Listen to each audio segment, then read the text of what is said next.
محمود غزنوی کے والد جو تھے سبکتگین ان کا نام تھا، تو شکار کے بڑے شوقین تھے، شکار کرنے کے لیے جنگل میں جایا کرتے تھے، کچھ بیچا کرتے تھے، کچھ کھا لیا کرتے تھے۔ کہتے ایک دن میں صبح گیا، شام تک میں نے شکار ڈھونڈا پر مجھے کوئی چیز نہ ملی۔ عصر کا وقت ہو گیا تو میں نے ایک ہرنی کا بچہ میرے ہاتھ آیا، میں نے فٹافٹ اس کو اپنے اٹھا کے گھوڑے کے آگے رکھا اور میں نے سر پٹ گھوڑا دوڑا دیا۔ بچہ بڑا پیارا تھا، اس کو لے کے میں تیزی سے جنگل سے نکلا کہ کہیں شام نہ ہو جائے۔ کہتے ہیں بہت تیزی کے ساتھ جنگل سے باہر آیا، تیز بھگاتے بھگاتے پلٹ کر میں نے دیکھا ہی نہیں۔ جب سارا جنگل گزر گیا، آبادی آئی، ذرا سستانے کے لیے میں رکا، میں نے پلٹ کے دیکھا تو وہ ہرنی جس کا میں بچہ اٹھا کے لایا تھا وہ بھی میرے پیچھے پیچھے بھاگی آ رہی۔ کہتے میں نے پلٹ کر اس کی طرف دیکھا تو اس جانور کی آنکھوں میں عجیب سی میرے حق میں عجیب سی گزارش تھی، گویا ماں منت کر رہی تھی کہ میرا بیٹا واپس کر دے۔ کہتے میرا یہی کاروبار تھا، جانور لانا، کچھ بیچنا، کچھ کھانا، شکار کرنا، یہی میرا کاروبار تھا، یہی میرا شغل تھا، یہی میرا شوق تھا، اور صبح سے شام تک ایک بچہ میرے قابو آیا۔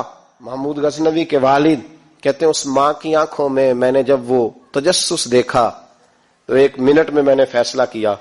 کہتے ہیں بچہ میں نے زمین پہ چھوڑا اور بچہ دوڑ کے ماں کے پاس چلا گیا۔ ماں نے اسے لے کے ٹانگوں میں اس کو چوما، اس سے پیار کیا، ہرنی پیار کرنے لگی۔ فرماتے پھر میں نے دیکھا کہ وہ ماں بیٹا جنگل کی طرف چلے، تھوڑا سا آگے جا کے تو وہ ہرنی پھر لوٹ آئی، میری طرف اس نے دیکھا، یوں لگا جیسے میرا شکریہ ادا کر رہی ہے، اور کہتے ہیں اس کی آنکھوں میں نے عجیب سی روشنی دیکھی، وہ تو لوٹ گئی، پر جتنا سکون مجھے آج ہوا زندگی میں پہلے کبھی نہیں ہوا تھا۔ مجھے یوں لگا جیسے وجود کے سارے بوجھ اتر گئے۔ میں گھر گیا، وضو کیا اور عشاء کی نماز کی نیت، عصر مغرب تو رستے میں ہو گئی، عشاء کی نماز پڑھی تو اتنا لطف سجدے میں آیا جتنا پہلے کبھی نہیں آیا تھا۔ کہتے اسی وضو میں، عشاء کے وضو میں سو گیا، میری آنکھ لگی تھی کہ مجھے مدینے والے رسول کا دیدار نصیب ہو گیا۔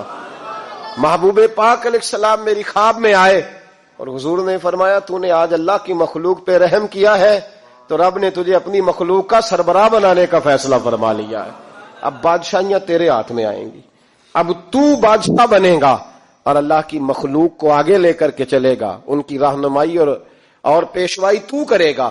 تو بھائی اگر بادشاہی لینی ہے تو اس کے لیے تو پیار کرنا ہے۔ سیاست کے ساتھ تو جب راز کھلیں گے تو محبت سے زیادہ دشمنی بڑھ جائے گی۔ ڈنڈے کے ساتھ کسی کو اپنے قریب کرو گے تو بڑی جلدی وہ آدمی جیسے ہی پاورفل ہوگا وہ دشمن بنے گا۔